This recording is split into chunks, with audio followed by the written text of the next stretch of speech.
Welcome to Black Clock Audio Tales. Short stories, weird fiction, folklore, poems, gothic horror. A daily audio book podcast with a monthly show about the Cthulhu Mythos. Join us. Intermittent episodes with writers, game designers, filmmakers, and others. Meet up with us at the H.P. Lovecraft Film Festival, first weekend of October, at the Hollywood Theater in the Hollywood District of Portland, Oregon. For information, go to the internet. That's where you'll find information. Also on the internet, you'll find us at pgttcm.com, short for the People's Guide to the Cthulhu Mythos, our monthly show at the end of the month, last Tuesday. This last Tuesday, Ithagua, or Ithagua, or whatever you want to say. It's a space monster. So, now, Brontë Bronty Bronti. Here we got Brontë Bronty Bronti. This is episode 12, or chapter 12 through 26, I believe, of Jane Eyre. So, yeah, enjoy that. And also, in this grouping of episodes is going to be Andrew Grace talking about chapters 1 through 11. I did it that way, so no spoilers. So, enjoy. Jane Eyre, well, Andrew Grace talking about Jane Eyre. Alright, and also, don't forget you can help support the show by going to pgttcm.com, go to shop, click on the stuff, and find out what kind of cool things we have. Also, you can find out about our patron program, help support the show, get cool stuff. Alright, on with Brontë Bronty Bronti, Jane Eyre, part of People's Guide to the Cthulhu Mythos, and Black Clock Audio Tales, month of September, and Brontes. Alright, here we go.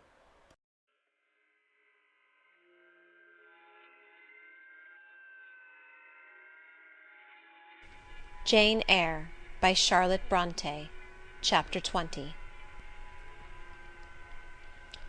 I had forgotten to draw my curtain, which I usually did, and also to let down my window blind. The consequence was, that when the moon, which was full and bright, for the night was fine, came in her course to that space in the sky opposite my casement, and looked in at me through the unveiled panes, her glorious gaze roused me. Awaking in the dead of night, I opened my eyes on her disk, silver white and crystal clear. It was beautiful, but too solemn. I half rose, and stretched my arm to draw the curtain. Good God! What a cry! The night, its silence, its rest, was rent in twain by a savage, a sharp, a shrilly sound that ran from end to end of Thornfield Hall. My pulse stopped, my heart stood still, my stretched arm was paralysed. The cry died and was not renewed. Indeed, whatever being uttered that fearful shriek could not soon repeat it.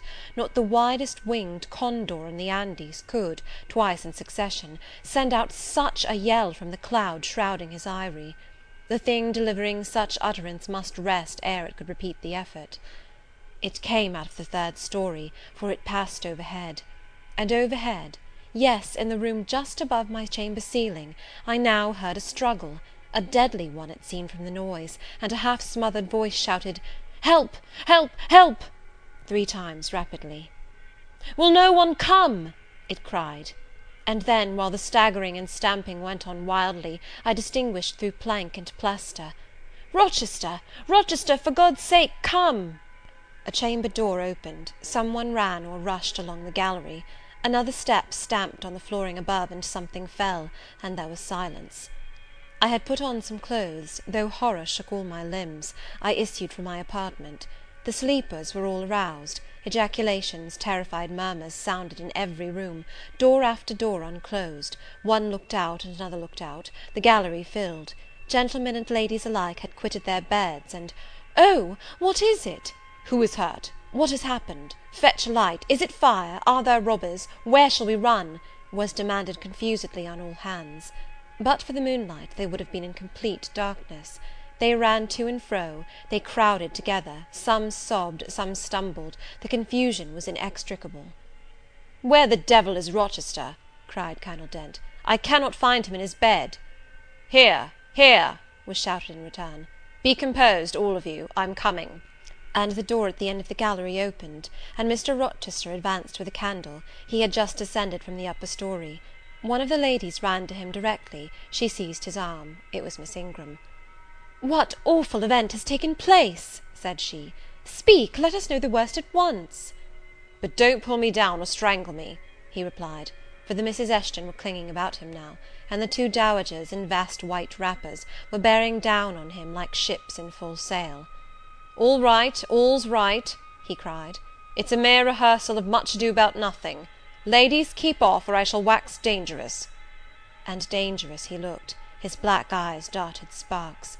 Calming himself by an effort, he added, "A servant has had the nightmare, that is all. She's an excitable, nervous person. She construed her dream into an apparition, or something of the sort, no doubt, and has taken a fit with fright.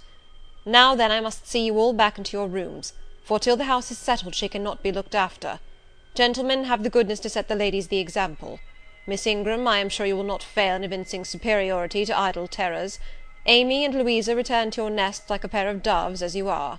Madame," to the dowagers, "you will take cold to a dead certainty if you stay in this chill gallery any longer." And so, by dint of alternate coaxing and commanding, he contrived to get them all once more enclosed in their separate dormitories. I did not wait to be ordered back to mine, but retreated unnoticed, as unnoticed I had left it. Not, however, to go to bed. On the contrary, I began and dressed myself carefully. The sounds I had heard after the scream, and the words that had been uttered, had probably been heard only by me, for they had proceeded from the room above mine, but they assured me that it was not a servant's dream which had thus struck horror through the house, and that the explanation Mr. Rochester had given was merely an invention framed to pacify his guests. I dressed, then, to be ready for emergencies. When dressed, I sat a long time by the window, looking out over the silent grounds and silvered fields, and waiting for I knew not what. It seemed to me that some event must follow the strange cry, struggle, and call. No. Stillness returned. Each murmur and movement ceased gradually, and in about an hour Thornfield Hall was again as hushed as a desert. It seemed that sleep and night had resumed their empire. Meantime the moon declined. She was about to set. Not liking to sit in the cold and darkness, I thought I would lie down on my bed, dressed as I was. I left the window, and moved with little noise across the carpet. As I stooped to take off my shoes, a cautious hand tapped low at the door. "Am I wanted?" I asked. "Are you up?" asked the voice I expected to hear, viz. My master's. "Yes, sir." "And dressed?" "Yes." "Come out, then, quietly." I obeyed. Mr. Rochester stood in the gallery holding a light. "I want you," he said. "Come this way. Take your time, and make no noise." My slippers were thin. I could walk the matted floor as softly as a cat. He glided up the gallery and up the stairs, and stopped in the dark low corridor of the fateful third story. I had followed, and stood at his side. "Have you a sponge in your room?" he asked in a whisper. "Yes, sir." "Have you any salts, volatile salts?" "Yes." "Go back and fetch both." I returned, sought the sponge on the washstand, the salts in my drawer, and once more retraced my steps. He still waited. He held a key in his hand. Approaching one of the small black doors, he put it in the lock. He paused, and addressed me again.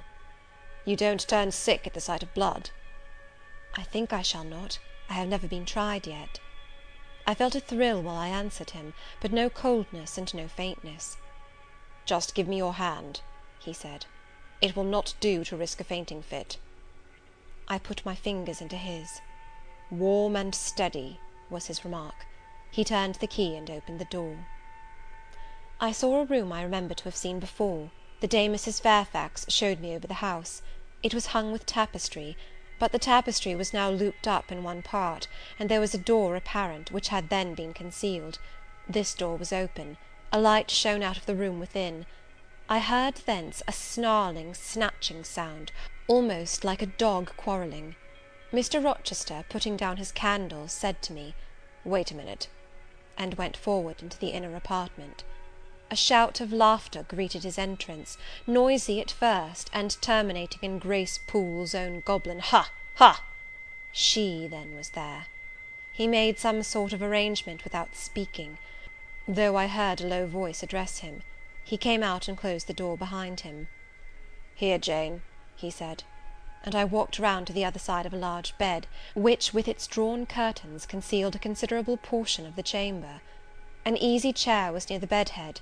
A man sat in it, dressed with the exception of his coat. He was still, his head leant back, his eyes were closed. Mr. Rochester held the candle over him.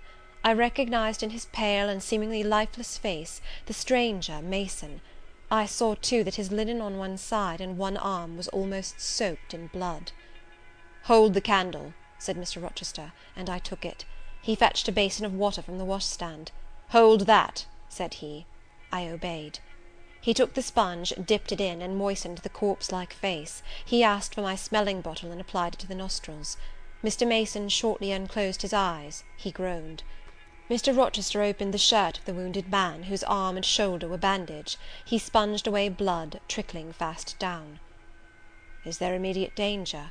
murmured Mr. Mason. "Pooh! no, a mere scratch. Don't be so overcome, man, bear up.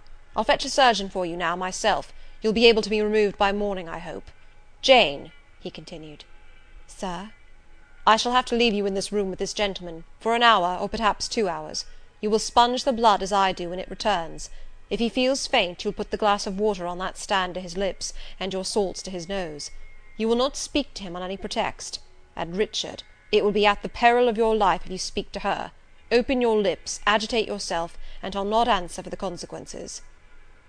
Again the poor man groaned. He looked as if he dared not move. Fear, either of death or of something else, appeared almost to paralyze him.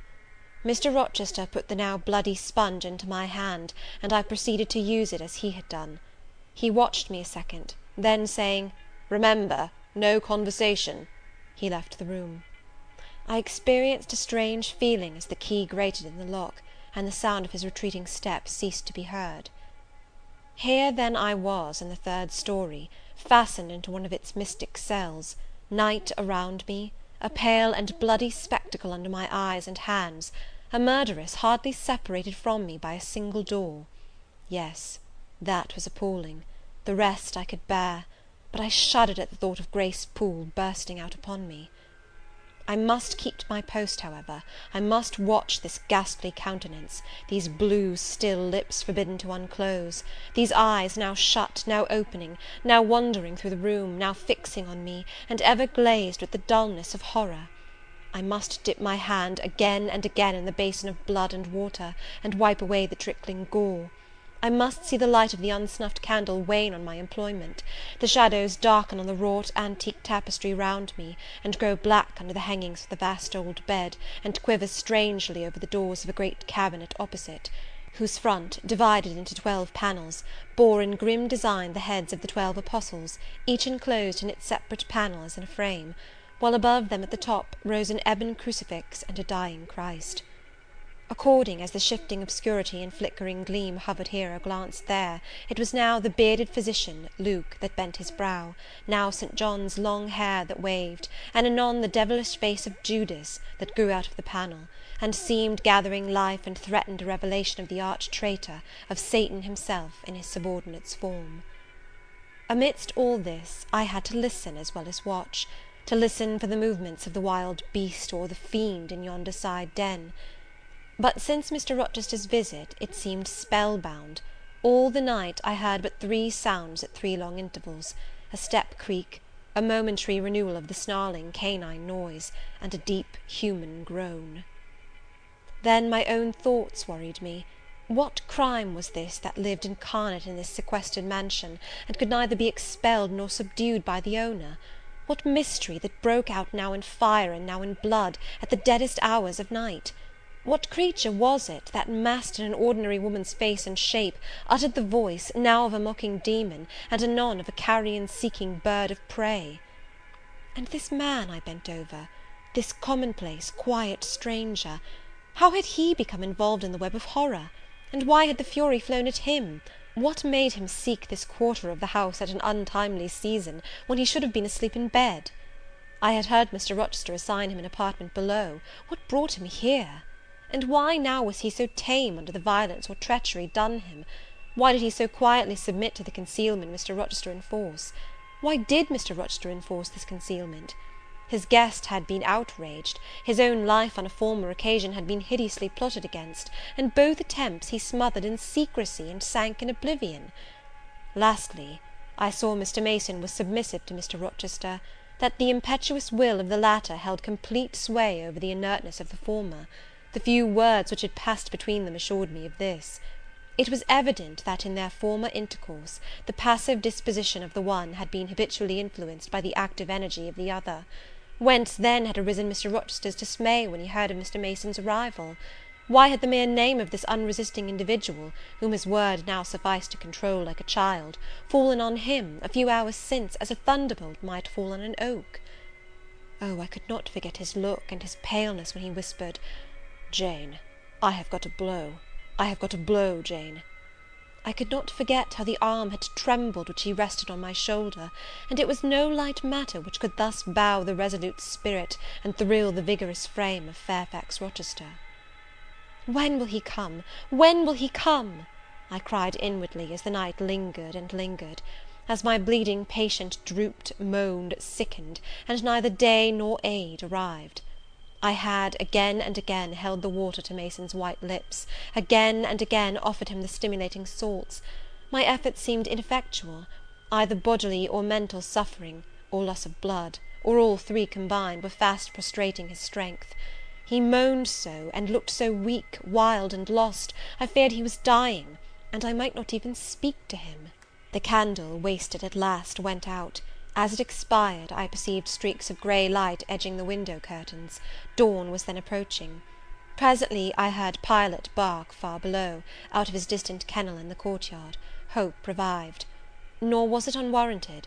In 5 minutes more, the grating key, the yielding lock, warned me my watch was relieved.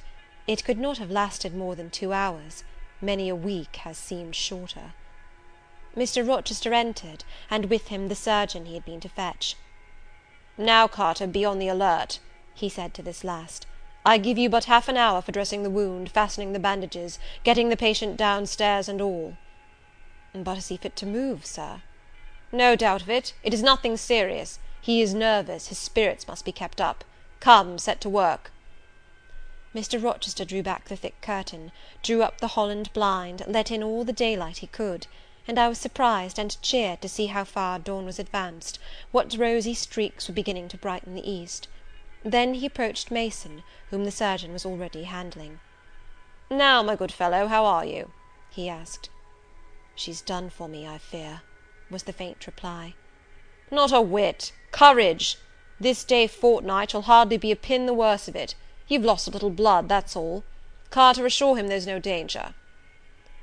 "I can do that conscientiously," said Carter, who had now undone the bandages. "Only I wish I could have got here sooner. He would not have bled so much. But how is this? The flesh on the shoulder is torn as well as cut. This wound was not done with a knife. There have been teeth here." "She bit me," he murmured. "She worried me like a tigress when Rochester got the knife from her." "You should not have yielded. You should have grappled with her at once," said Mr. Rochester. "But under such circumstances what could one do?" returned Mason. "Oh, it was frightful," he added, shuddering. "She looked so quiet at first." "I warned you," was his friend's answer. "I said, be on your guard when you go near her. Besides, you might have waited till tomorrow, and had me with you. It was mere folly to attempt the interview tonight, and alone." I thought I could have done some good." "You thought! You thought! Yes, it makes me impatient to hear you. But however, you have suffered, and are likely to suffer enough for not taking my advice, so I'll say no more. Carter, hurry, hurry! The sun will soon rise, and I must have him off." "Directly, sir. The shoulder is just bandaged. I must look to this other wound in the arm. She has had her teeth here too, I think." "She sucked the blood. She said she'd drain my heart," said Mason. I saw Mr. Rochester shudder.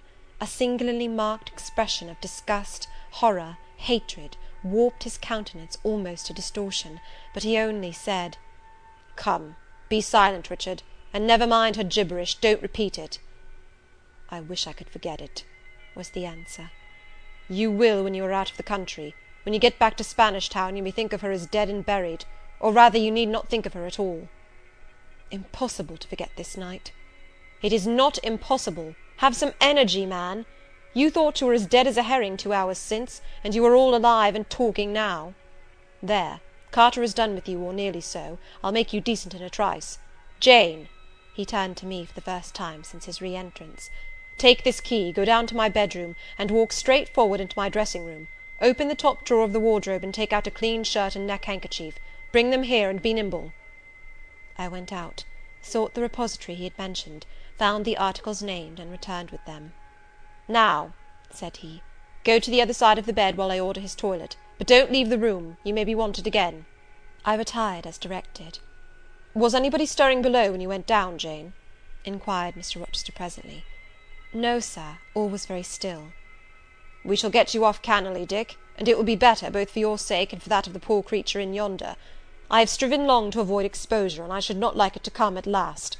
Here, Carter, help him on with his waistcoat. Where did you leave your furred cloak? You can't travel a mile without that, I know, in this damned cold climate. In your room. Jane, run down to Mr. Mason's room, the one next mine, and fetch a cloak you will see there." Again I ran and returned, bearing an immense mantle lined and edged with fur. "Now I've another errand for you," said my untiring master. "You must away to my room again. What a mercy you are shod with velvet, Jane! A clod-hopping messenger would never do at this juncture. You must open the middle drawer of my toilet table, and take out a little phial and a little glass you will find there. Quick!" I flew thither and back, bringing the desired vessels. "That's well. Now, doctor, I shall take the liberty of administering a dose myself, on my own responsibility. I got this cordial at Rome, of an Italian charlatan, a fellow you would have kicked, Carter. It is not a thing to be used indiscriminately, but it is good upon occasion, as now, for instance. Jane, a little water." He held out the tiny glass, and I half filled it from the water bottle on a washstand. "That will do. Now wet the lip of the phial." I did so. He measured 12 drops of a crimson liquid, and presented it to Mason. "Drink, Richard. It will give you the heart you lack, for an hour or so." "But will it hurt me? Is it inflammatory?" "Drink! Drink! Drink!" Mr. Mason obeyed, because it was evidently useless to resist. He was dressed now. He still looked pale, but he was no longer gory and sullied.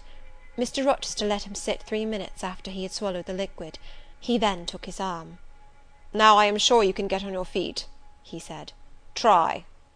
The patient rose. "Carter, take him under the other shoulder. Be of good cheer, Richard. Step out, that's it." "I do feel better," remarked Mr. Mason. "I am sure you do. Now, Jane, trip on before us away to the back stairs. Unbolt the side passage door, and tell the driver of the post-chaise you will see in the yard, or just outside, for I told him not to drive his rattling wheels over the pavement, to be ready. We are coming. And, Jane, if any one is about, come to the foot of the stairs and hem."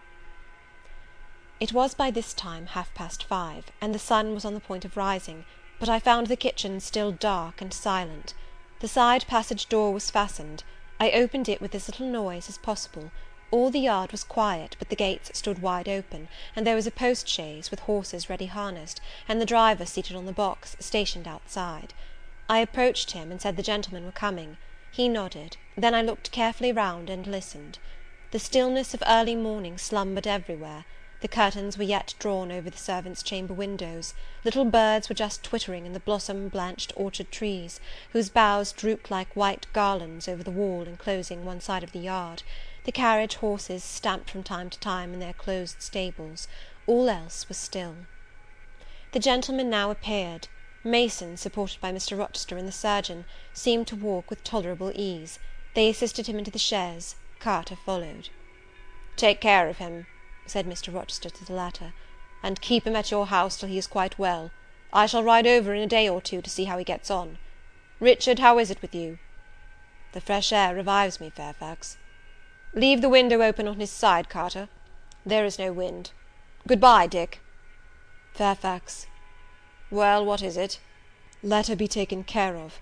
Let her be treated as tenderly as may be. Let her—" He stopped, and burst into tears. "I do my best, and have done it, and will do it," was the answer. He shut up the chaise door, and the vehicle drove away. "Yet would to God there was an end of all this," added Mr. Rochester, as he closed and barred the heavy yard gates. This done, he moved with slow step and abstracted air towards a door in the wall bordering the orchard. I, supposing he had done with me, prepared to return to the house. Again, however, I heard him call, "Jane!" He had opened the portal, and stood at it, waiting for me. "Come where there is some freshness for a few moments," he said. "That house is a mere dungeon. Don't you feel it so?" "It seems to me a splendid mansion, sir." "The glamour of inexperience is over your eyes," he answered, "and you see it through a charmed medium. You cannot discern that the gilding is slime, and the silk draperies cobwebs; that the marble is sordid slate, and the polished woods mere refuse chips and scaly bark. Now here," he pointed to the leafy enclosure we had entered, "all is real, sweet, and pure." He strayed down a walk edged with box, with apple trees, pear trees, and cherry trees on one side, and a border on the other full of all sorts of old-fashioned flowers, stocks, sweet williams, primroses, pansies, mingled with southernwood, sweetbriar, and various fragrant herbs. They were fresh now as a succession of April showers and gleams, followed by a lovely spring morning, could make them. The sun was just entering the dappled east, and his light illumined the wreathed and dewy orchard trees, and shone down the quiet walks under them. "Jane, will you have a flower?" He gathered a half-blown rose, the first on the bush, and offered it to me. "Thank you, sir." "Do you like this sunrise, Jane? That sky with its high and light clouds, which are sure to melt away as the day waxes warm; this placid and balmy atmosphere?" "I do, very much." "You have passed a strange night, Jane." "Yes, sir." "And it has made you look pale. Were you afraid when I left you alone with Mason?" "I was afraid of some one coming out of the inner room." "But I had fastened the door. I had the key in my pocket. I should have been a careless shepherd if I had left a lamb, my pet lamb, so near a wolf's den unguarded. You were safe." "Will Grace Poole live here still, sir?" "Oh, yes, don't trouble your head about her. Put the thing out of your thoughts." "Yet it seems to me your life is hardly secure while she stays." "Never fear, I will take care of myself." "Is the danger you apprehended last night gone by now, sir?" "I cannot vouch for that till Mason is out of England, nor even then. To live, for me, Jane, is to stand on a crater crust which may crack and spew fire any day." "But Mr. Mason seems a man easily led. Your influence, sir, is evidently potent with him. He will never set you at defiance or wilfully injure you." "Oh, no, Mason will not defy me, nor, knowing it, will he hurt me. But unintentionally he might in a moment, by one careless word, deprive me, if not of life, yet forever of happiness." "Tell him to be cautious, sir.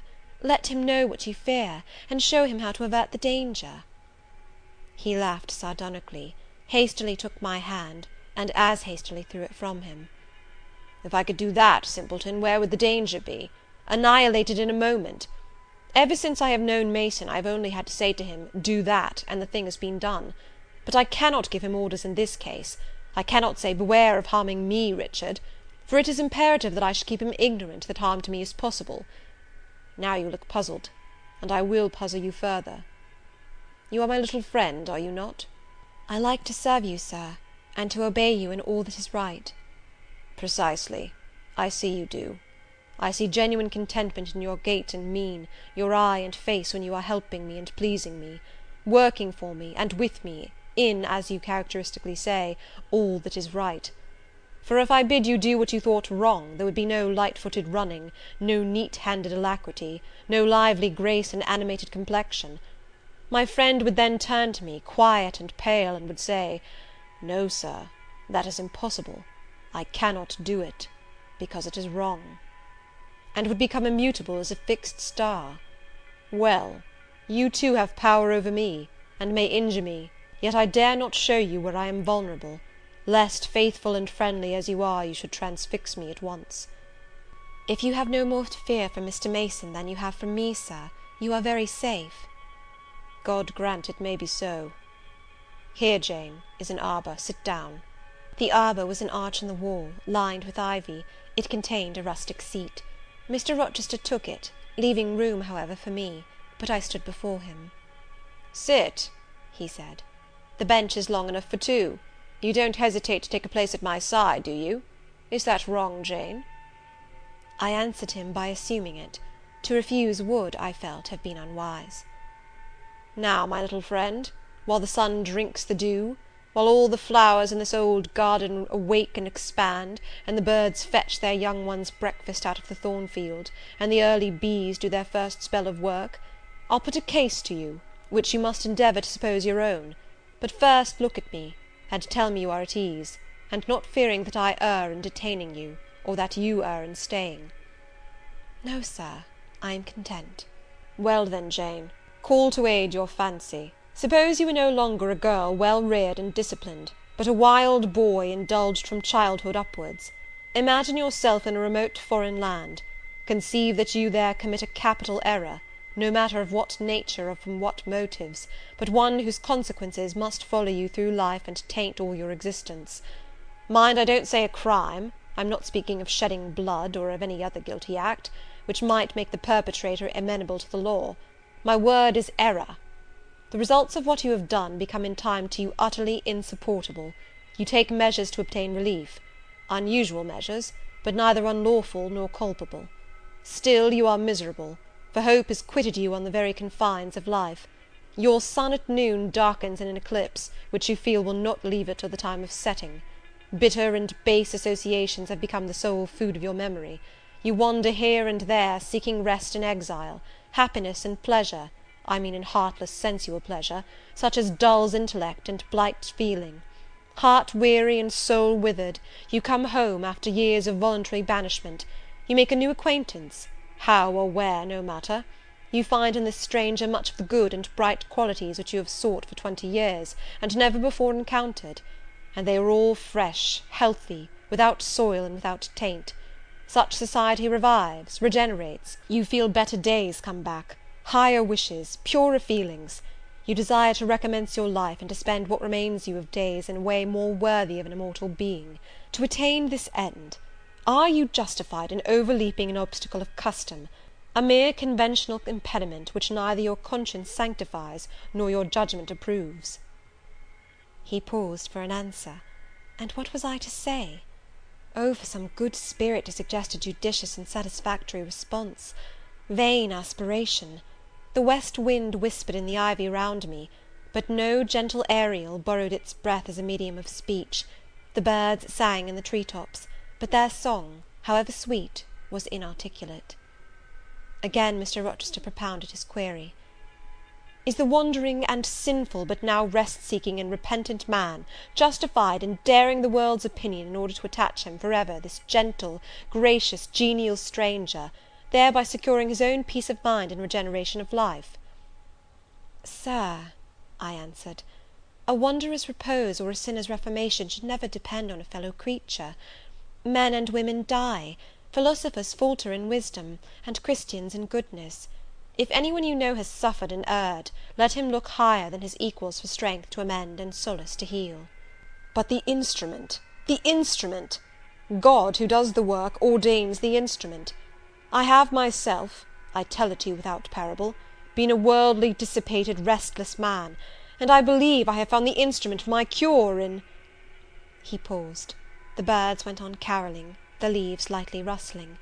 I almost wondered they did not check their songs and whispers to catch this suspended revelation; but they would have had to wait many minutes, so long was the silence protracted.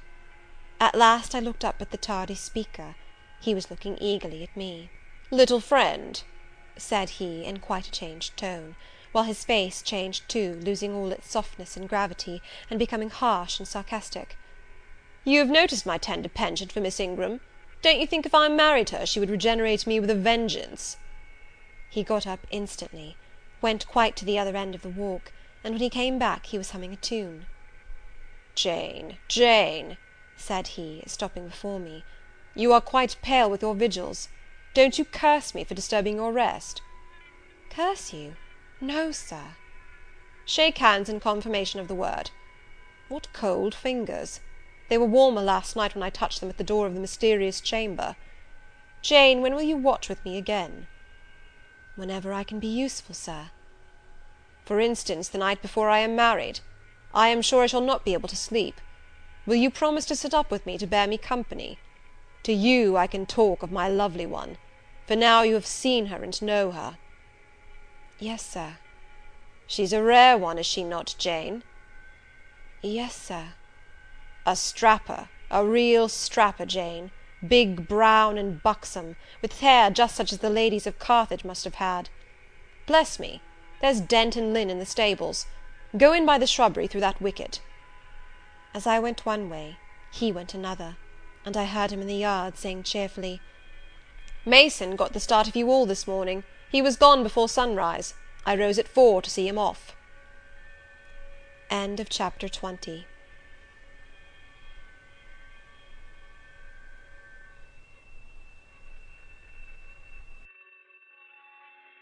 Hey everyone, thank you again for listening to Black Clock Audio Tales. Brought to you by BunnySlippers.com, FoundItemClothing.com. Also, check out Dave's Corner of the Universe at davescorneroftheuniverse.com. Dave will be talking about some sort of snowy ice monster this month. And check out and help support the show by going to pgttcm.threadless.com. We've got t-shirts there and the shop in pgttcm.com. Don't forget to join our patron program, become part of our beer or t-shirt cult or something like that. No, we don't send you beer through the mail, but if you're in Portland, hey, beer. Maybe you get stickers, access to stuff other people don't get. Helps buy beer for the studio. You can get behind that. Maybe you can't. And then there's the t-shirt cult, or you can just donate money to paypal.me/pgttcm. Help keep the show going, help keep the lights on, and help be less ads and sponsors and stuff like that. Or not. I don't know. I like sponsors. They help the show go. Alright, well, back to some more Jane Eyre. And hey, remember to review, like, subscribe, 5-star give, high five, and remember we'll be at the H.P. Lovecraft Film Festival in Portland, Oregon, first weekend of October at the Hollywood Theater at Hollywood District, Portland, Oregon. All right, Jane Eyre, here we go. Clet. Jane Eyre by Charlotte Brontë. Chapter 21. Presentiments are strange things, and so are sympathies, and so are signs, and the three combined make one mystery to which humanity has not yet found the key. I never laughed at presentiments in my life, because I have had strange ones of my own. Sympathies, I believe, exist, for instance, between far distant, long absent, wholly estranged relatives, asserting, notwithstanding their alienation, the unity of the source to which each traces his origin, whose workings baffle mortal comprehension. And signs, for aught we know, may be but the sympathies of nature with man. When I was a little girl, only 6 years old, I one night heard Bessie Leaven say to Martha Abbott that she had been dreaming about a little child, and that to dream of children was a sure sign of trouble, either to oneself or one's kin. The saying might have worn out of my memory, had not a circumstance immediately followed which served indelibly to fix it there. The next day Bessie was sent for home to the death-bed of her little sister. Of late I had often recalled this saying and this incident, for during the past week scarcely a night had gone over my couch that had not brought with it a dream of an infant, which I sometimes hushed in my arms, sometimes dandled on my knee, sometimes watched playing with daisies on a lawn, or again dabbling its hands in running water. It was a wailing child this night, and a laughing one the next. Now it nestled close to me, and now it ran from me. But whatever mood the apparition evinced, whatever aspect it wore, it failed not for 7 successive nights to meet me the moment I entered the land of slumber.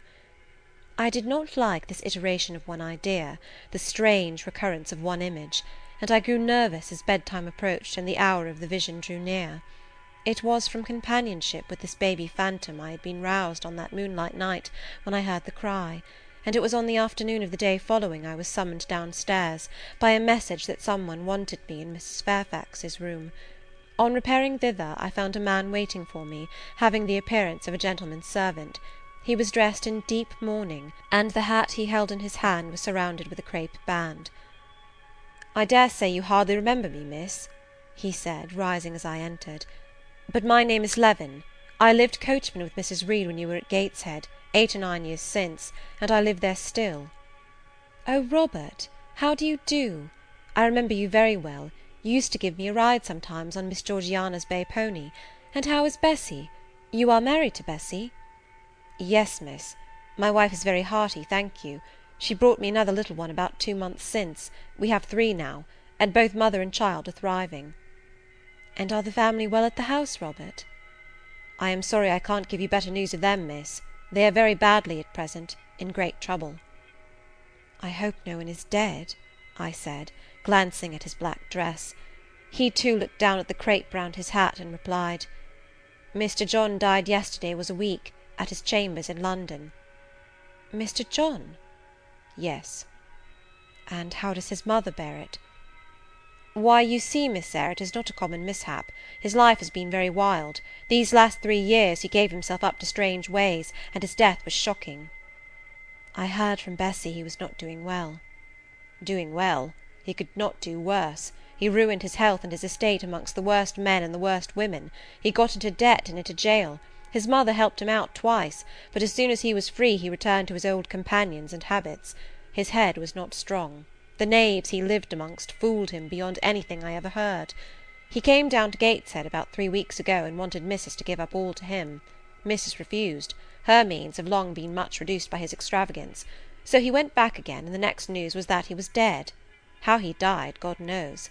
They say he killed himself." I was silent. The things were frightful. Robert Levin resumed.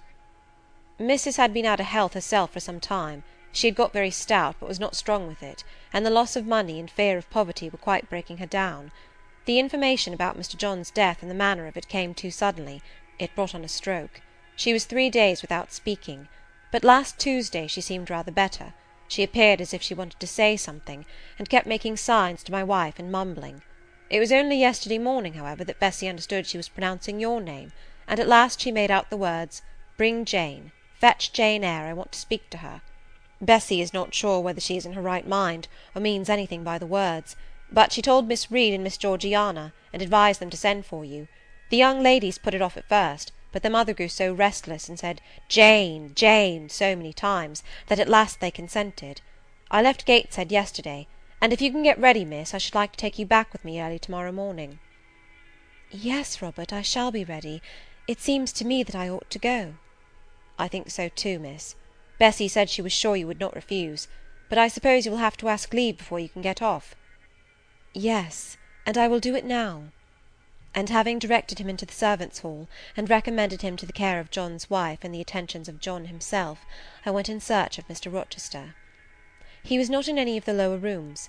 He was not in the yard, the stables, or the grounds. I asked Mrs. Fairfax if she had seen him.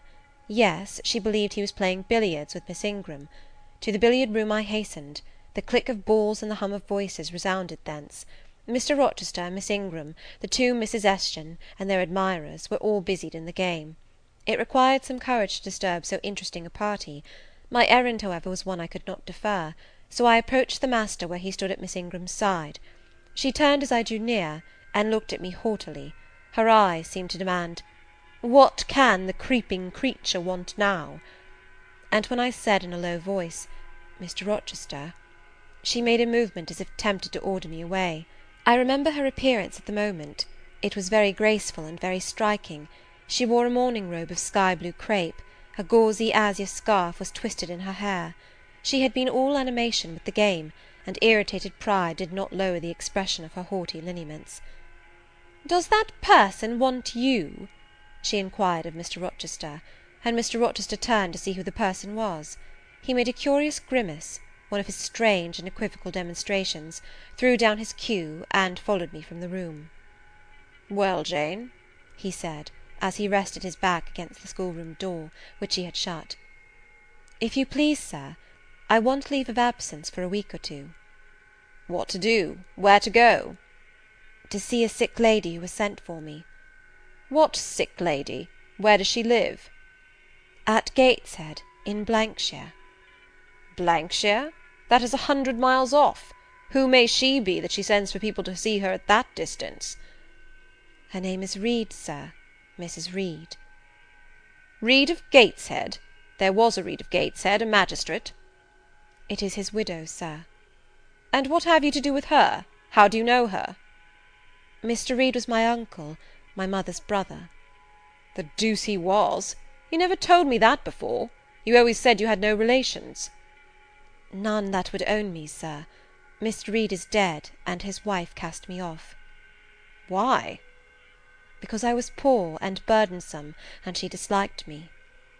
"But Reed left children. You must have cousins.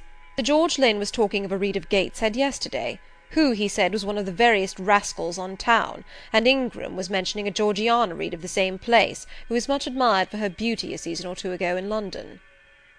"John Reed is dead too, sir. He ruined himself, and half ruined his family, and is supposed to have committed suicide. The news so shocked his mother that it brought on an apoplectic attack." "And what good can you do her? Nonsense, Jane. I would never think of running 100 miles to see an old lady, who will, perhaps, be dead before you reach her. Besides, you say she cast you off." "Yes, sir, but that is long ago, and when her circumstances were very different. I could not be easy to neglect her wishes now." "How long will you stay?" "As short a time as possible, sir." "Promise me only to stay a week." "I had better not pass my word. I might be obliged to break it." "At all events, you will come back. You will not be induced under any pretext to take up a permanent residence with her." "Oh, no. I shall certainly return if all be well." "And who goes with you? You don't travel 100 miles alone." "No, sir. She has sent her coachman." "A person to be trusted?" "Yes, sir. He has lived 10 years in the family." Mr. Rochester meditated. "When do you wish to go?" "Early to-morrow morning, sir." "Well, you must have some money. You can't travel without money, and I dare say you have not much. I have given you no salary yet. How much have you in the world, Jane?" he asked, smiling. I drew out my purse. A meagre thing it was. 5 shillings, sir." He took the purse, poured the hoard into his palm, and chuckled over it as if its scantiness amused him. Soon he produced his pocket-book. "Here," said he, offering me a note. It was £50, and he owed me but 15. I told him I had no change. "I don't want change, you know that. Take your wages." I declined accepting more than was my due. He scowled at first, then, as if recollecting something, he said, "Right, right, better not give you all now. You would, perhaps, stay away 3 months if you had £50. There are 10. Is it not plenty?" "Yes, sir, but now you owe me 5. "Come back for it, then. I am your banker for £40. "Mr. Rochester, I may as well mention another matter of business to you while I have the opportunity." "Matter of business? I am curious to hear it." "You have as good as informed me, sir, that you are going shortly to be married." "Yes. What then?" "In that case, sir, Adele ought to go to school. I am sure you'll perceive the necessity of it." "To get her out of my bride's way, who might otherwise walk over her rather too emphatically. There's sense in the suggestion, not a doubt of it. Adele, as you say, must go to school, and you, of course, must march straight to the devil?" "I hope not, sir, but I must seek another situation somewhere." "In course," he exclaimed, with a twang of voice and a distortion of features equally fantastic and ludicrous. He looked at me some minutes. "And old Madam Reed or the Misses, her daughters, will be solicited by you to seek a place, I suppose?" "No, sir. I am not on such terms with my relatives as would justify me in asking favours of them, but I shall advertise." "You shall walk up the pyramids of Egypt," he growled. "At your peril you advertise. I wish I had only offered you a sovereign instead of £10. Give me back £9, Jane. I've a use for it." "And so have I, sir," I returned, putting my hands and my purse behind me. I could not spare the money on any account. "Little niggard," said he, "refusing me a pecuniary request. Give me £5, Jane." "Not 5 shillings, sir, nor 5 pence." "Just let me look at the cash." "No, sir, you are not to be trusted." "Jane." "Sir?" "Promise me one thing." "I'll promise you anything, sir, that I think I am likely to perform." "Not to advertise, and to trust this quest of a situation to me. I'll find you one in time." "I shall be glad to do so, sir, if you in your turn will promise that I and Adele shall be both safe out of the house before your bride enters it." Very well, I'll pledge my word on it. You go to-morrow, then?" "Yes, sir, early." "Shall you come down to the drawing-room after dinner?" "No, sir, I must prepare for the journey." "Then you and I must bid good-bye for a little while." "I suppose so, sir." "And how do people perform that ceremony of parting, Jane? Teach me. I'm not quite up to it." "They say farewell, or any other form they prefer." "Then say it." "Farewell, Mr. Rochester, for the present." "What must I say?" "The same, if you like, sir." "Farewell, Miss Eyre, for the present. Is that all?" "Yes." "It seems stingy to my notions, and dry and unfriendly. I should like something else, a little addition to the rite. If one shook hands, for instance. But no, that would not content me either. So you'll do no more than say farewell, Jane?" "It is enough, sir. As much goodwill may be conveyed in one hearty word as in many." "Very likely. But it is blank and cool, farewell." "How long is he going to stand with his back against that door?" I asked myself. "I want to commence my packing." The dinner bell rang, and suddenly away he bolted, without another syllable. I saw him no more during the day, and was off before he had risen in the morning. I reached the lodge at Gateshead about 5 o'clock in the afternoon of the 1st of May. I stepped in there before going up to the hall. It was very clean and neat. The ornamental windows were hung with little white curtains, the floor was spotless, the grate and fire-irons were burnished bright, and the fire burnt clear. Bessie sat on the hearth, nursing her last-born, and Robert and his sister played quietly in a corner. "Bless you, I knew you would come!" exclaimed Mrs. Leaven as I entered. "Yes, Bessie," said I, after I had kissed her, "and I trust I am not too late. How is Mrs. Reed? Alive still, I hope?" "Yes, she is alive, and more sensible and collected than she was. The doctor says she may linger a week or two yet, but he hardly thinks she will finally recover." "Has she mentioned me lately?" "She was talking of you only this morning, and wishing you would come, but she is sleeping now, or was 10 minutes ago when I was up at the house. She generally lies in a kind of lethargy all the afternoon, and wakes up about 6 or 7. Will you rest yourself here an hour, miss, and then I will go up with you?" Robert here entered, and Bessie laid her sleeping child in the cradle, and went to welcome him. Afterwards she insisted on my taking off my bonnet and having some tea, for she said I looked pale and tired. I was glad to accept her hospitality, and I submitted to be relieved of my travelling garb just as passively as I used to let her undress me when a child. Old times crowded fast back on me as I watched her bustling about, setting out the tea-tray with her best china, cutting bread and butter, toasting a tea-cake, and between whiles giving little Robert or Jane an occasional tap or push, just as she used to give me in former days. Bessie had retained her quick temper as well as her light foot and good looks. Tea ready, I was going to approach the table, but she desired me to sit still, quite in her old peremptory tones.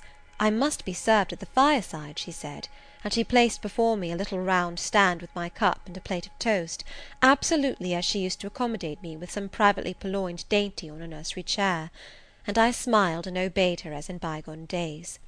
She wanted to know if I was happy at Thornfield Hall, and what sort of a person the mistress was, and when I told her there was only a master, whether he was a nice gentleman, and if I liked him. I told her he was rather an ugly man, but quite a gentleman, and that he treated me kindly, and I was content. Then I went on to describe to her the gay company that had lately been staying at the house, and to these details Bessie listened with interest. They were precisely of the kind she relished. In such conversation an hour was soon gone. Bessie restored to me my bonnet, etc., and accompanied by her I quitted the lodge for the hall. It was also accompanied by her that I had, nearly 9 years ago, walked down the path I was now ascending.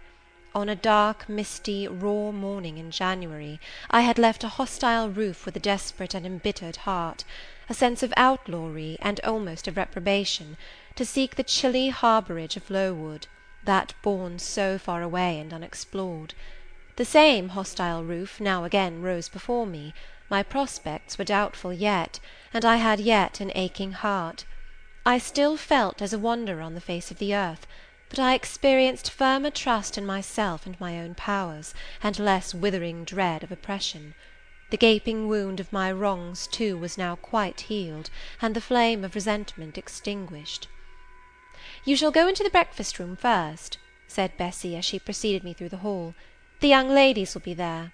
In another moment I was within that apartment. There was every article of furniture looking just as it did on the morning I was first introduced to Mr. Brocklehurst. The very rug he had stood upon still covered the hearth. Glancing at the bookcases, I thought I could distinguish the 2 volumes of Bewick's British Birds occupying their old place on the 3rd shelf, and Gulliver's Travels and the Arabian Nights ranged just above.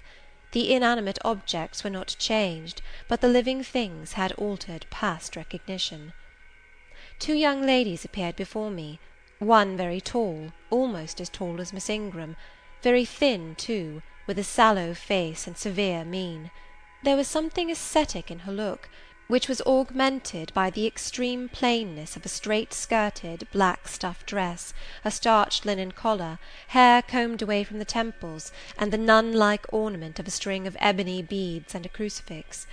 This, I felt sure, was Eliza, though I could trace little resemblance to her former self in that elongated and colourless visage. The other was as certainly Georgiana, but not the Georgiana I remembered, the slim and fairy-like girl of 11. This was a full-blown, very plump damsel, fair as waxwork, with handsome and regular features, languishing blue eyes, and ringleted yellow hair. The hue of her dress was black too, but its fashion was so different from her sister's, so much more flowing and becoming, it looked as stylish as the others looked puritanical. In each of the sisters there was one trait of the mother, and only one. The thin and pallid elder daughter had her parents' cairngorm eye. The blooming and luxuriant younger girl had her contour of jaw and chin, perhaps a little softened, but still imparting an indescribable hardness to the countenance otherwise so voluptuous and buxom. Both ladies, as I advanced, rose to welcome me, and both addressed me by the name of Miss Eyre. Eliza's greeting was delivered in a short, abrupt voice, without a smile, and then she sat down again, fixed her eyes on the fire, and seemed to forget me. Georgiana added to her "How do you do?" several commonplaces about my journey, the weather, and so on, uttered in rather a drawling tone, and accompanied by sundry side glances that measured me from head to foot, now traversing the folds of my drab merino pelisse, and now lingering on the plain trimming of my cottage bonnet. Young ladies have a remarkable way of letting you know that they think you a quiz, without actually saying the words. A certain superciliousness of look, coolness of manner, nonchalance of tone, express fully their sentiments on the point, without committing them by any positive rudeness in word or deed. A sneer, however, whether covert or open, had now no longer that power over me it once possessed. As I sat between my cousins, I was surprised to find how easy I felt under the total neglect of the one and the semi-sarcastic attentions of the other. Eliza did not mortify, nor Georgiana ruffle me. The fact was, I had other things to think about. Within the last few months feelings had been stirred in me so much more potent than any they could raise, pains and pleasures so much more acute and exquisite had been excited than any it was in their power to inflict or bestow, that their airs gave me no concern either for good or bad. "How is Mrs. Reed?" I asked soon, looking calmly at Georgiana, who thought fit to bridle at the direct address, as if it were an unexpected liberty. "Mrs. Reed? Ah, mamma, you mean. She is extremely poorly. I doubt if you can see her to-night." "If," said I, "you would just step up-stairs and tell her I am come, I should be much obliged to you." Georgiana almost started, and she opened her blue eyes wild and wide. "I know she had a particular wish to see me," I added, "and I would not defer attending to her desire longer than is absolutely necessary." "Mamma dislikes being disturbed in an evening," remarked Eliza. I soon rose, quietly took off my bonnet and gloves, uninvited, and said I would just step out to Bessie, who was, I dared say, in the kitchen, and ask her to ascertain whether Mrs. Reed was disposed to receive me or not to-night. I went, and having found Bessie and dispatched her on my errand, I proceeded to take further measures. It had heretofore been my habit always to shrink from arrogance. Received as I had been to-day, I should, a year ago, have resolved to quit Gateshead the very next morning. Now it was disclosed to me all at once that that would be a foolish plan. I had taken a journey of 100 miles to see my aunt, and I must stay with her till she was better, or dead. As to her daughter's pride or folly, I must put it on one side, make myself independent of it. So I addressed the housekeeper, asked her to show me a room, told her I should probably be a visitor here for a week or two, had my trunk conveyed to my chamber, and followed it thither myself. I met Bessie on the landing. "Missus is awake," said she. "I have told her you are here. Come and let us see if she will know you."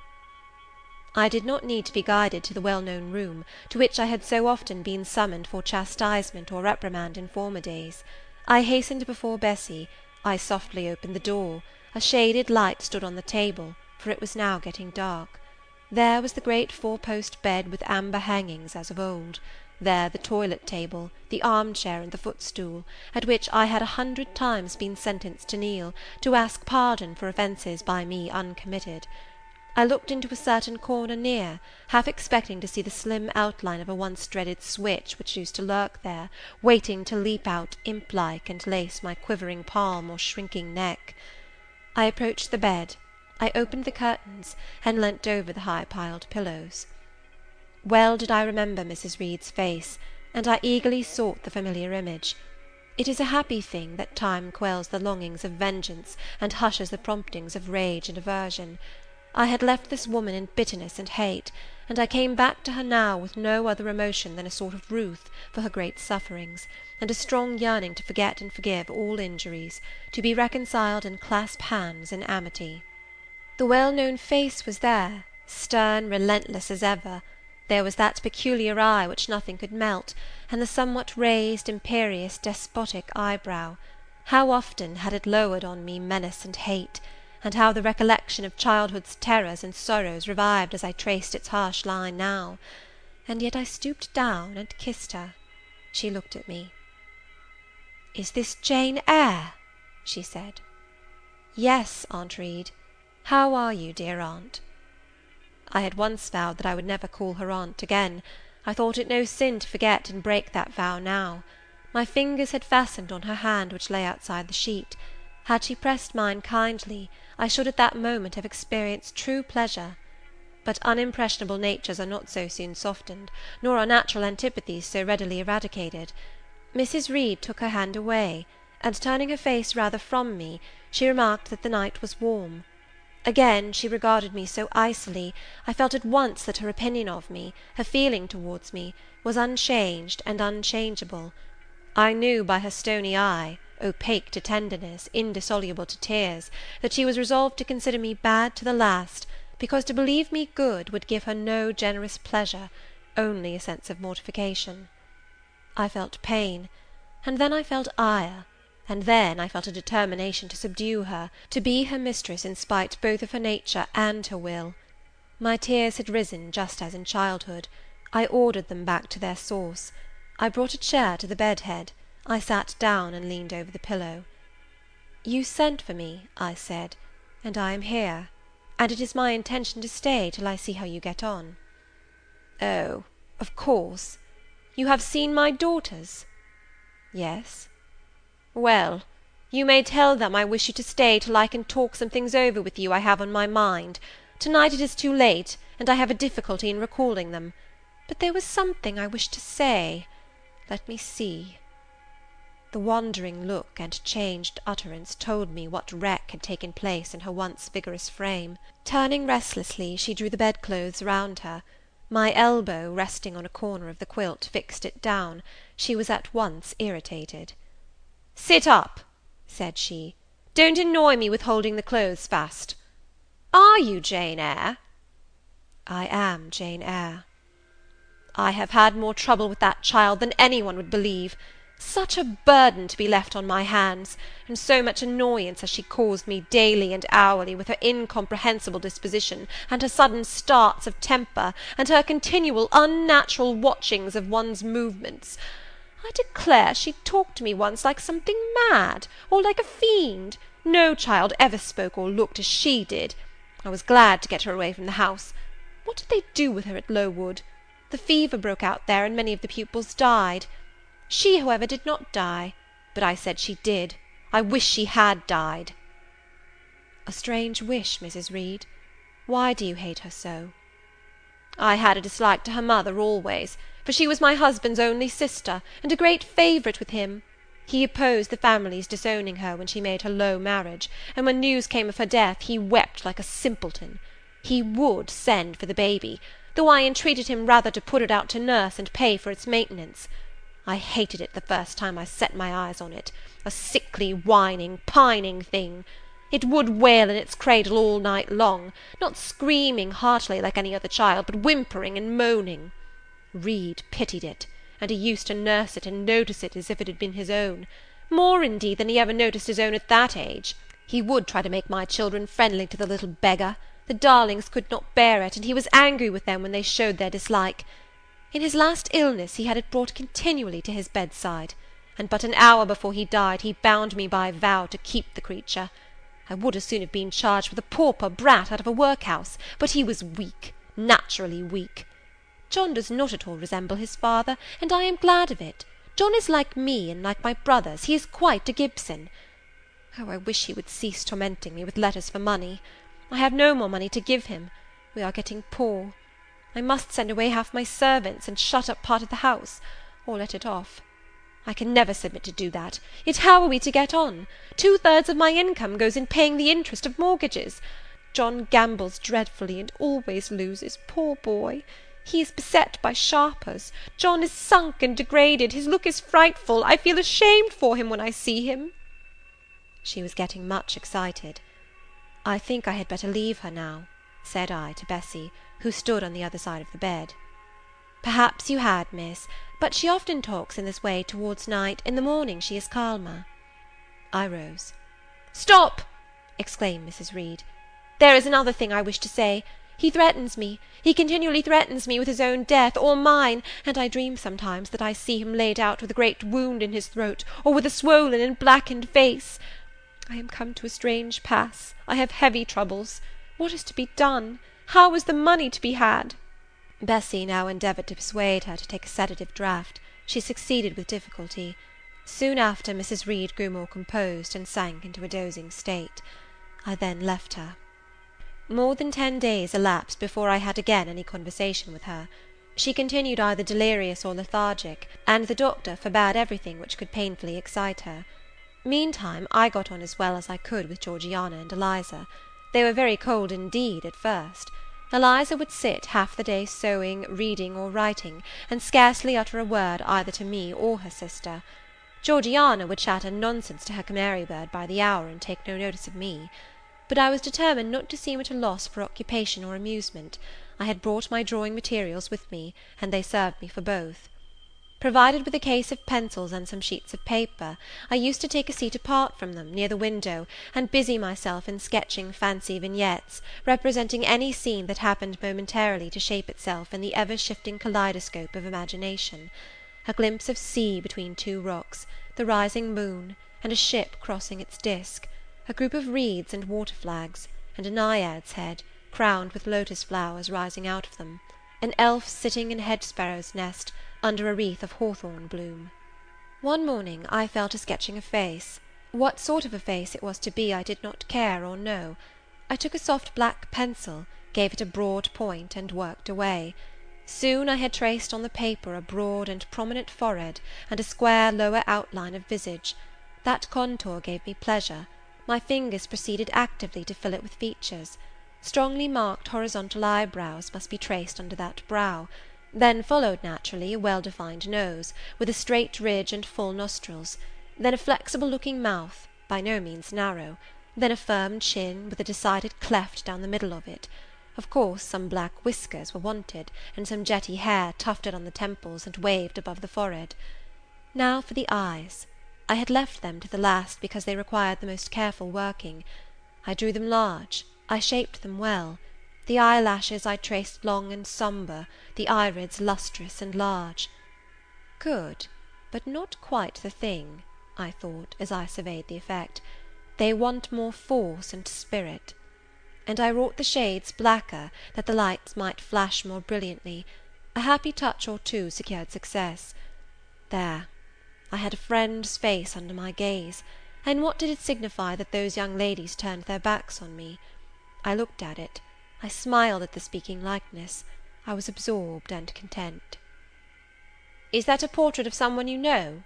asked Eliza, who had approached me unnoticed. I responded that it was merely a fancy head, and hurried it beneath the other sheets. Of course I lied. It was, in fact, a very faithful representation of Mr. Rochester. But what was that to her, or to any one but myself? Georgiana also advanced to look. The other drawings pleased her much, but she called that "an ugly man." They both seemed surprised at my skill. I offered to sketch their portraits, and each in turn sat for a pencil outline. Then Georgiana produced her album.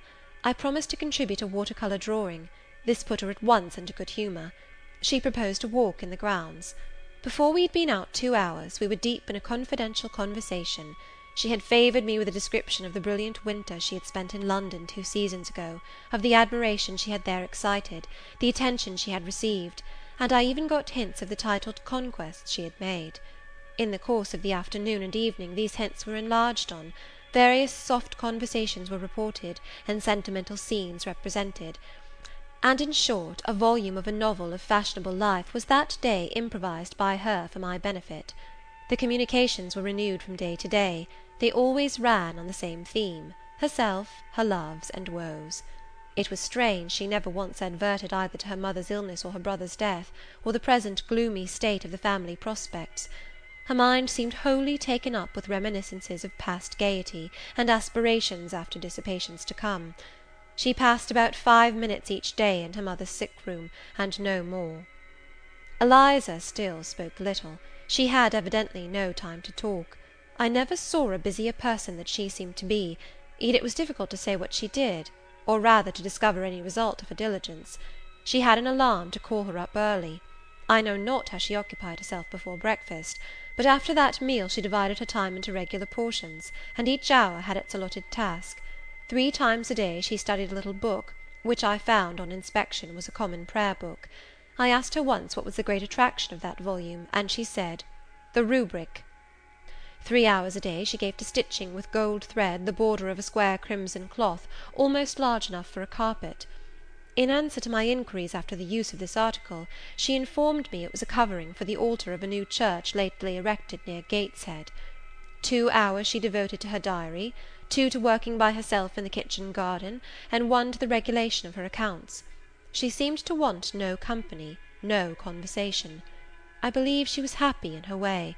This routine sufficed for her, and nothing annoyed her so much as the occurrence of any incident which forced her to vary its clockwork regularity.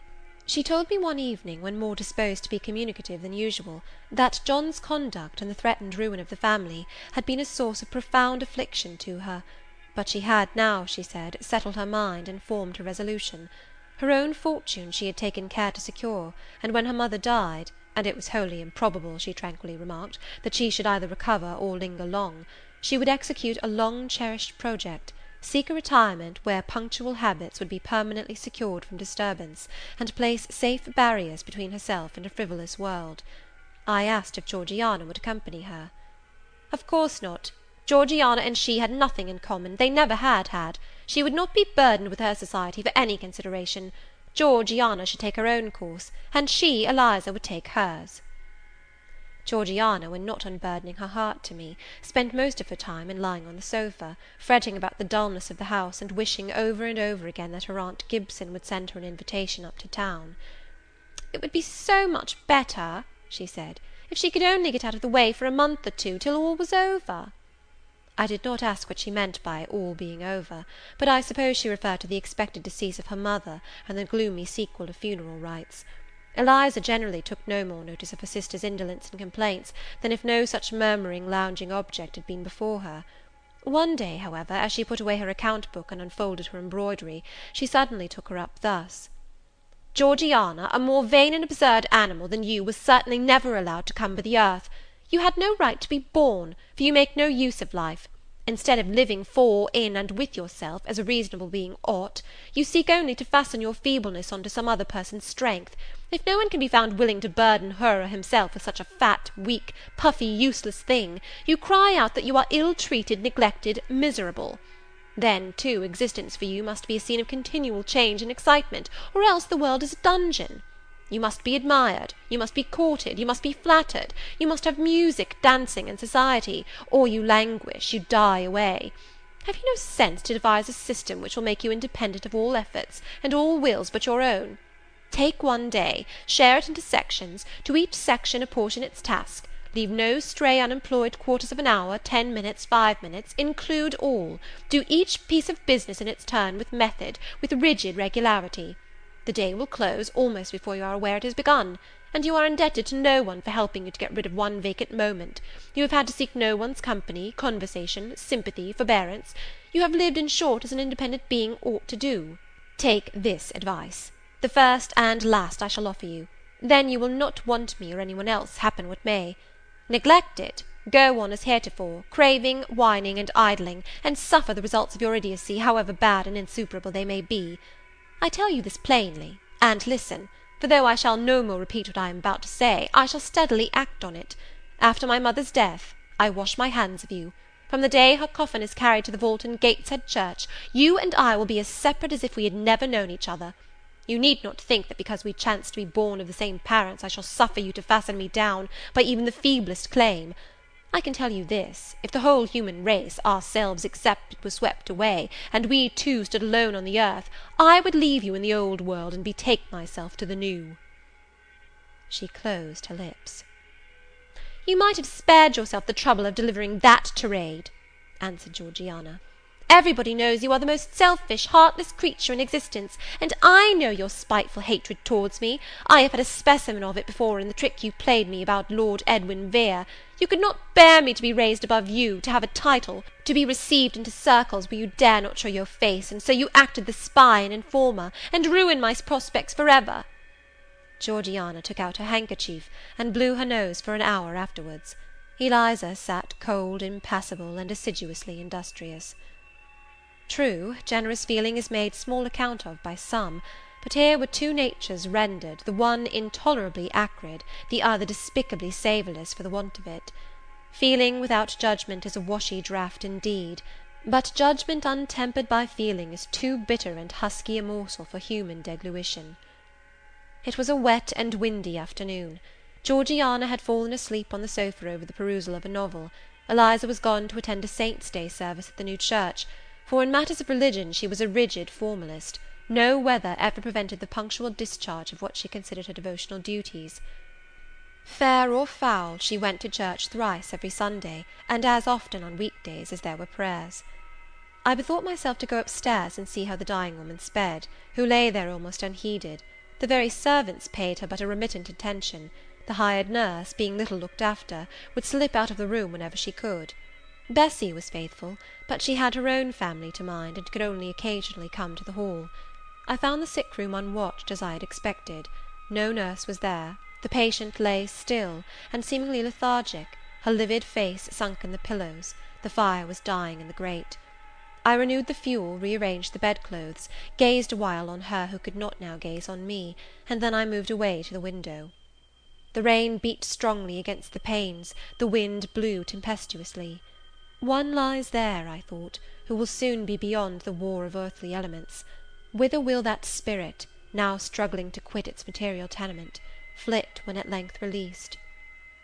In pondering the great mystery, I thought of Helen Burns, recalled her dying words, her faith, her doctrine of the equality of disembodied souls. I was still listening in thought to her well-remembered tones, still picturing her pale and spiritual aspect, her wasted face and her sublime gaze, as she lay on her placid death-bed, and whispered her longing to be restored to her divine Father's bosom, when a feeble voice murmured from the couch behind, "Who is that?" I knew Mrs. Reed had not spoken for days. Was she reviving? I went up to her. "It is I, Aunt Reed." "Who? I?" was her answer. "Who are you?" looking at me with surprise and a sort of alarm, but still not wildly. "You are quite a stranger to me. Where is Bessie?" "She is at the lodge, aunt." "Aunt," she repeated. "Who calls me aunt? You are not one of the Gibsons, and yet I know you. That face, and the eyes and forehead are quite familiar to me. You are like, why, you are like Jane Eyre." I said nothing.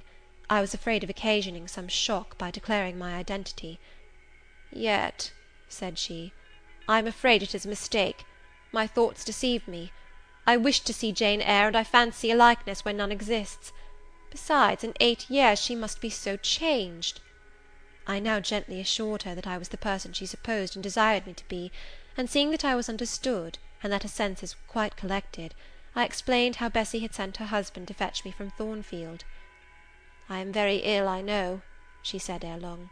"I was trying to turn myself a few minutes since, and find I cannot move a limb. It is as well I should ease my mind before I die. What we think little of in health burdens us at such an hour as the present is to me.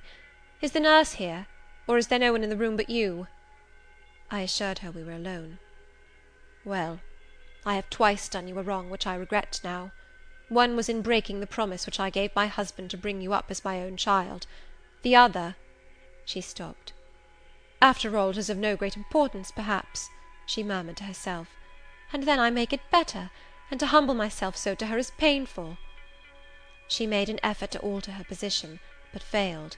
Her face changed. She seemed to experience some inward sensation, the precursor, perhaps, of the last pang.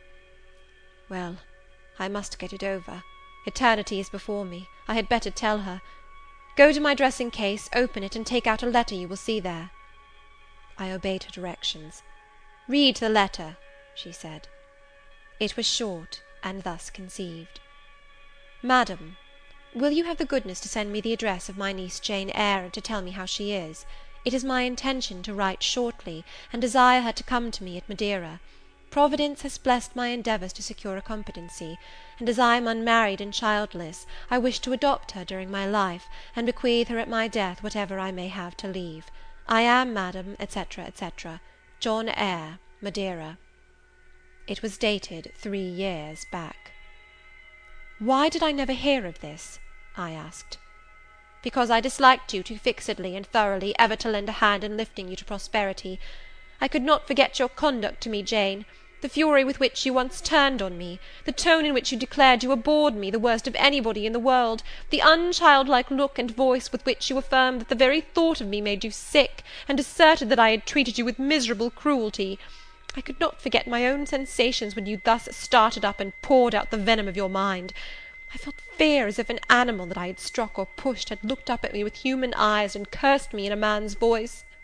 Bring me some water. Oh, make haste!" "Dear Mrs. Reed," said I, as I offered her the draught she required, "think no more of all this. Let it pass away from your mind. Forgive me for my passionate language. I was a child then. 8, 9 years have passed since that day." She heeded nothing of what I said, but when she had tasted the water and drawn breath, she went on thus: "I tell you I could not forget it, and I took my revenge. For you to be adopted by your uncle, and placed in an estate of ease and comfort, was what I could not endure. I wrote to him. I said I was sorry for his disappointment, but Jane Eyre was dead. She had died of typhus fever at Lowood. Now act as you please, write and contradict my assertion, expose my falsehood as soon as you like. You were born, I think, to be my torment. My last hour is racked by the recollection of a deed which, but for you, I should never have been tempted to commit." "If you could be persuaded to think no more of it, aunt, and to regard me with kindness and forgiveness—" "You have a very bad disposition," said she, "and one to this day I feel it impossible to understand. How for 9 years you could be patient and quiescent under any treatment, and in the 10th break out all fire and violence, I can never comprehend." "My disposition is not so bad as you think. I am passionate, but not vindictive. Many a time as a little child I should have been glad to love you if you would have let me, and I long earnestly to be reconciled to you now. Kiss me, aunt." I approached my cheek to her lips. She would not touch it. She said I oppressed her by leaning over the bed, and again demanded water. As I laid her down, for I raised her and supported her on my arm while she drank, I covered her ice-cold and clammy hand with mine. The feeble fingers shrank from my touch, the glazing eyes shunned my gaze. "Love me, then, or hate me as you will," I said at last. "You have my full and free forgiveness. Ask now for God's, and be at peace." Poor suffering woman! It was too late for her to make now the effort to change her habitual frame of mind. Living, she had ever hated me; dying, she must hate me still. The nurse now entered, and Bessie followed. I yet lingered half an hour longer, hoping to see some sign of amity, but she gave none. She was fast relapsing into stupor, nor did her mind again rally. At 12 o'clock that night she died. I was not present to close her eyes, nor were either of her daughters. They came to tell us the next morning that all was over. She was by that time laid out. Eliza and I went to look at her. Georgiana, who had burst into loud weeping, said she dared not go. There was stretched Sarah Reed's once robust and active frame, rigid and still. Her eye of flint was covered with its cold lid. Her brow and strong traits wore yet the impress of her inexorable soul. A strange and solemn object was that corpse to me. I gazed on it with gloom and pain. Nothing soft, nothing sweet, nothing pitying or hopeful or subduing did it inspire, only a grating anguish for her woes, not my loss, and a sombre, tearless dismay at the fearfulness of death in such a form. Eliza surveyed her parent calmly. After a silence of some minutes, she observed, "With her constitution she should have lived to a good old age. Her life was shortened by trouble." And then a spasm constricted her mouth for an instant. As it passed away, she turned and left the room, and so did I. Neither of us had dropped a tear. End of chapter 21.